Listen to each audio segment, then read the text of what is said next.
ማለዳ የመጣ ስታነቃኝ። እንደምን አደራችሁ ክቡራትና ክቡራን የምፅዓቱ አዋጅ ነጋሪ አገልግሎት አድማጮቻችን፣ ሰላም ለእናንተ ይሁን። የማለዳ ቁርሳችንን አሁን ጀምረናል። አዘጋጅ እና አቅራቢ ፓስተር አለማየሁ ነሞ። መልካም ጊዜ ሆነላችሁ። ከሕይወት ምንጭ ውሃ ስታረካኝ። ሰላም ጤና ይስጥልን። እንደምን አደራችሁ። ይህ በምፅዓቱ አዋጅ ነጋሪ አገልግሎት እየተዘጋጀ የሚቀርብላችሁ የማለዳ ቁርስ ፕሮግራም ነው። ወደ ዛሬው የማለዳ ቁርስ ፕሮግራም ከማለፋችን በፊት ይህንን ማለዳ የሰጠንን አምላካችንና አባታችንን አመስግነን ወደ ዛሬው የማለዳ ቁርሳችን እናልፋለን። እግዚአብሔር የዘላለም አምላክ በዘላለም ዙፋን ላይ ያለ የተፈራህና የተከበርክ አምላካችንና አባታችን ሆይ ስለዚህ ማለዳ ስለ ምሕረትህና ስለ ቸርነትህ ሁሉ በኢየሱስ ክርስቶስ ስም እናመሰግንሃለን። ክብር ምስጋና እስከ ዘላለም ለዘላለም ላንተ ይሁን። እነሆ ደግሞ በዚህ ማለዳ ሕያውና ቅዱስ የሆነውን ቃልህን እንድትባርክልን እንድታስተምረን፣ ነፍስ መንፈስ ሥጋችንን ሁሉ በቃልህ መንፈስ እንድታድሰው በኢየሱስ ክርስቶስ ስም እጠይቃለሁ። ሁሉን በእጅህ አሳልፈን እንሰጣለን። በጌታ በኢየሱስ ክርስቶስ ስም አሜን። እንግዲህ እስከ ትናንትናው ማለዳ ድረስ ስንከታተል የነበረው የተመለከትነው የገላትያን መጽሐፍ ምዕራፍ 1ን ነበረ። በዚህ በምዕራፍ 1 እንግዲህ ብዙ ነገር ለመመልከት ሞክረናል። ብዙም ነገር እንደተማራችሁ እንደተማርን አብረን ተስፋ አድርጋለሁ። በተለይ ይሄ የማለዳ ቁርስ ወይም አጭር ቃል ሼር የምንደራረግበት እንጂ ሙሉ መጽሐፍ ቅዱስን የምናጠናበት ፕሮግራም አይደለም። ምክንያቱም ያንን የምናደርግ ከሆነ መጽሐፊውን፣ አመጣጡን፣ አደራረጉን፣ ክንውኑን፣ ዓላማውን፣ ግቡን እያልን ልንሄድ ነው። ይሄ ዓላማው ትልቁ ሰዎች በማለዳ የእግዚአብሔርን ቃል ከኛ ጋር ተካፍለው አብረን አመስግነን ውብ ማለዳ እንድንጀምር ታስቦ የተዘጋጀ ፕሮግራም እንደሆነ እንድታውቁልን እንፈልጋለን። እንግዲህ በዛሬው ዕለት ከዛሬ ጀምሮ ደግሞ የምንመለከተው ሁለተኛ ጢሞቴዎስ ምዕራፍ 1ን ይሆናል። ምዕራፍ 1 ቁጥር 1 እና 2ን እንመለከታለን። እንደዚህ ይላል፣ በክርስቶስ ኢየሱስ እንደሚሆን የሕይወት ተስፋ በእግዚአብሔር ፍቃድ የኢየሱስ ክርስቶስ ሐዋርያ የሆን ጳውሎስ። እንግዲህ የሕይወታችን ተስፋ ኢየሱስ ክርስቶስ ነው። እኛ የተባረከ ተስፋ አለን። የማይነጥፍ በምንም ነገር ሊወሰድ የማይችል ዘላለማዊ የሆነ ተስፋ ተሰጥቶናል። ያም ተስፋ ኢየሱስ ክርስቶስ የእግዚአብሔር ልጅ ነው። እንግዲህ ይህንን ተስፋ ያገኘንበት መንገድ በእርሱ ዕዳችን ተከፍሎ ሞታችንን ሞቶ ከሞት ፈንቅሎ ተነስቶ ዛሬ ደግሞ ሊመጣ በደጅ ያለንበት ጊዜ ነው። መምጣት ብቻ አይደለም፣ ወስዶ ደግሞ ከዚህ ዓለም ያሳርፈናል። ምክንያቱም የተሰጠን ተስፋ ምድራዊ ሳይሆን ዘላለማዊ ስለሆነ ነው። እኔና እናንተ በክርስቶስ ኢየሱስ ሆናችሁ ጌታን የግል አዳኛችሁ አምናችሁ የተቀበላችሁ ቅዱሳን ወንድሞቼና እህቶቼ፣ እኔና እናንተ ዕድለኞች ነን። ምክንያቱም ዘላለማዊ የሆነ ተስፋ አለን። ለዚህ ነው ጳውሎስ በዚህ ስፍራ በክርስቶስ እንደሚሆን የሕይወት ተስፋ ይላል። በክርስቶስ የሕይወት ተስፋ በማን ነው? በክርስቶስ፣ በሰዎች አይደለም። ሰዎች ሊሰጡን የሚችሉት ምድራዊ ተስፋ ነው። ሰዎች የፈውስ ተስፋ ሊሰጡን አይችሉም፣ ሊያድኑንም አይችሉም። ሰዎች የመኖር ተስፋ ሊሰጡን አይችሉም። ምክንያቱም የመኖር ተስፋ ያለው በእግዚአብሔር እጅ ስለሆነ ነው። ሰዎች የሚሰጡን ተስፋ ግን ምናልባት የቁሳቁስ ተስፋ ሊሆን ይችላል። እርሱም በጊዜ ሂደት የሚያልቅ የሚያበቃ ነው። ኢየሱስ የሰጠን ተስፋ ግን የማያልቅ የማያበቃ ዘላለማዊ የሆነ ተስፋ እንደሆነ ልናውቅ ያስፈልጋል። ለዚህ ነው ይሄንን የተባረከ ዘላለማዊ የሆነ ተስፋ በውስጣችን አለን። ዛሬ በምንም ውስጥ ብንሆን አንድ ነገር ወቁ፣ እናንተ ውስጥ የተባረከ ተስፋ አለ። እናንተ ውስጥ የዘላለም ተስፋ አለ። እናንተ ውስጥ የማይጠፋ ዘላለማዊ የሆነ የእግዚአብሔር ተስፋ አላችሁ። እናንተ ከንቱ ሰዎች፣ ተራም ሰዎች አይደላችሁም። ምክንያቱም በክርስቶስ ኢየሱስ የተመረጣችሁ የእግዚአብሔር ልጆች ናችሁና ነው። ልጆች ስለሆንን እኮ ነው የተባረከ ተስፋ የሰጠን። ልጆች ስለሆንን እኮ ነው ርስት የሰጠን። የምድር ርስት እኮ አይደለም።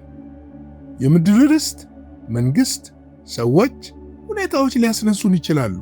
ከዚህ ርስት ግን ሊነቀንቀን የሚችል አንዳች ኃይል የለም። ስለዚህ ይህንን ርስት በእርሱ ተቀብለናል። እስቲ ከእግዚአብሔር ቃል ደግሞ አንዳንድ ቦታ እንመልከት። እስቲ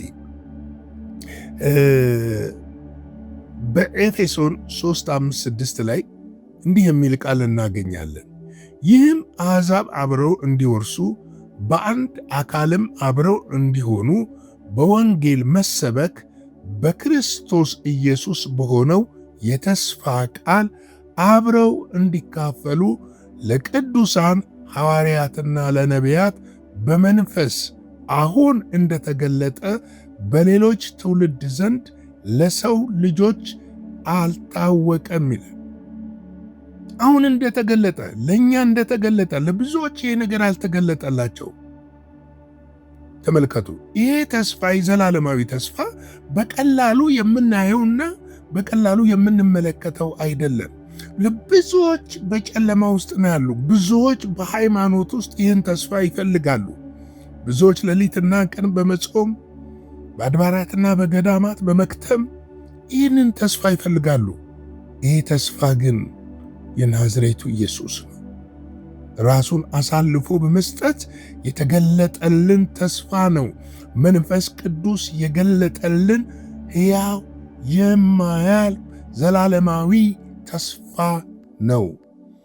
ቲቶ 1:1-2 ደግሞ እንደዚህ ይለናል።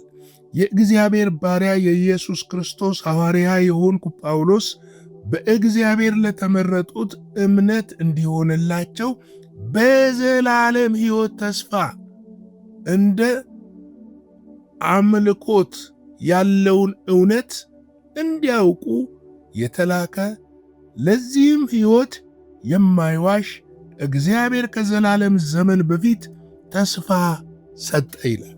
ሃሌሉያ! ምን አይነት ሕይወት! የሚገርም ሕይወት ነው። በዘላለም ሕይወት ተስፋ፣ በእምነት የሆነ ተስፋ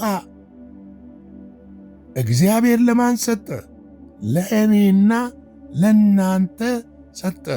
ይህ ተስፋ ደግሞ የእግዚአብሔር አይዋሽም ይላል። የማይዋሽ እግዚአብሔር ከዘላለም ዘመን በፊት ይህንን ተስፋ ለእኔና ለናንተ ሰጥቶናል። በዚህ ተስፋ ውስጥ እንድንኖር ነው እግዚአብሔር አምላካችንና አባታችን የሚፈልገው። ምንም ላይኖረን ይችላል። ዛሬ ብዙ የጎደሉን ነገሮች ሊኖሩ ይችላሉ። ብዙ ጥያቄዎች ሊኖሩን ይችላሉ። ነገር ግን አንድ የከበረ ነገር አለን። ይህም የዘላለም ተስፋ፣ የተባረከ ተስፋ፣ የሚመጣ ተስፋ፣ የሚወስደን ተስፋ፣ አገር ያለን፣ ቤቶች የተዘጋጁልን፣ ያ ተስፋን የተቀበልን የእግዚአብሔር ልጆች እንደሆንን ልናውቅ ያስፈልጋል። አንደኛ ጢሞቴዎስ ምዕራፍ 6:18 እና 19 ደግሞ እንደዚህ ይላል። እውነተኛ የሕይወት ይይዝ ዘንድ ለሚመጣው ዘመን ለራሳቸው መልካም መሠረት የሚሆንላቸውን መዝገብ እየሰበሰቡ መልካሙን እንዲያደርጉ በበጎ ሥራ ባለጠጎች እንድትሆኑ ሊረዳና ሊያካፍልም የተዘጋጀ እንደሆነ ምከሯቸው ይለናል።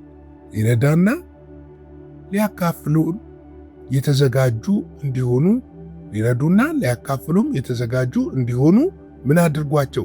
ምከሯቸው። ለምን? እውነተኛ ህይወት ለሌሎች የሚቆረስ ህይወት፣ እውነተኛ ህይወት ለሌሎች የምናካፍለው ህይወት እንደሆነ እንድናውቅ ጳውሎስ ይፈልጋል። እንግዲህ ጳውሎስ በዚህ መልእክቱ ላይ በእግዚአብሔር ፍቃድ ይላል የኢየሱስ ክርስቶስ ሐዋርያ የሆንኩ ጳውሎስ ነኝ ይላል። እንግዲህ ደጋግሞ ይህንን የሚነግረን ለምንድን ነው?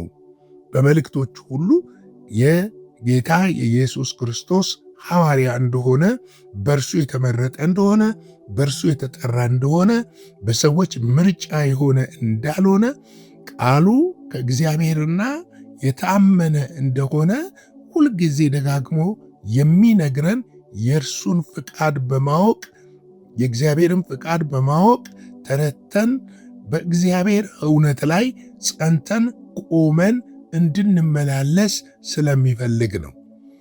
ቁጥር 2 ላይ ለተወደደው ልጄ ለጢሞቴዎስ ከእግዚአብሔር አብ ከጌታችንም ከክርስቶስ ኢየሱስ ጸጋና ምሕረት ሰላም ይሁን ይላል። ሁልጊዜ እቺ ነገሩ በጣም የምትጣፍጥ ነች። ጸጋ፣ ምሕረት፣ ሰላም ይሁን። ጸጋ በኢየሱስ ክርስቶስ የተሰጠን የዳንበት ነው። በጸጋን የዳነው ምሕረትን ያገኘነው በጸጋ ነው። ያ ምሕረት ደግሞ ከኛ ጋር እንዲሆን ጳውሎስ ሁልጊዜ ይመኛል። ሌላው ወንጌል የሚሰራው በሰላም ስለሆነ የሰላምም የምስራች ስለሆነ የሰላምም ብስራት ስለሆነ ሁልጊዜ ሰላም ይሁን ይላል። ለዚህ ነው ጌታ ኢየሱስ ክርስቶስ በምድር በነበረበት ጊዜ ደቀ መዛሙርቱን ሲያስተምር ወደ አንዲት ከተማ ወይም ወደ አንድ ቤት ስትገቡ ሰላም ለእናንተ ይሁን ብላችሁ ግቡ፣ ሰላማችሁን ከተቀበሏችሁ ግቡ፣ ሰላማችሁን ደግሞ ካልተቀበላችሁ ትቢያችሁን አራግፋችሁ ውጡ ብሎ የተናገረበት ምክንያት ነው። ሰላም የሁሉ ነገር ቁልፍ እንደሆነ ልናውቅ ያስፈልጋል። ዛሬም እኔ እንዲህ እላለሁ፣ መልእክቴን ከመጨረሴ በፊት የጌታችን የኢየሱስ ክርስቶስ ጸጋና ምሕረት ሰላም ለሁላችን ይሁን። ላይክ፣ ሼር፣ ሰብስክራይብ እያደረግን አገልግሎቱን ለሁሉ እንድናዳርስ በጌታ ፍቅር ጠይቃቸዋለሁ። አጭር ጸሎት ጸልየን የዛሬውን የማለዳ ቁርስ እንጨርሳለን።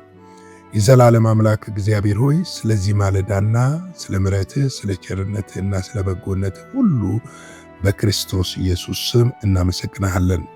ሁሉ ለስምህ ክብር ይሁን። ተባረክ፣ ከፍ በል።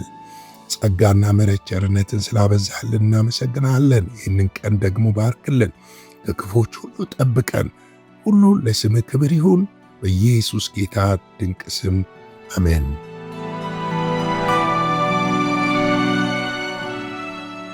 በነበረን የመልእክት ክፍለ ጊዜ እንደተባረካችሁ ተስፋ እናደርጋለን። በነገው ማለዳ በሌላ ዝግጅት እንገናኛለን። መልካም ቀን።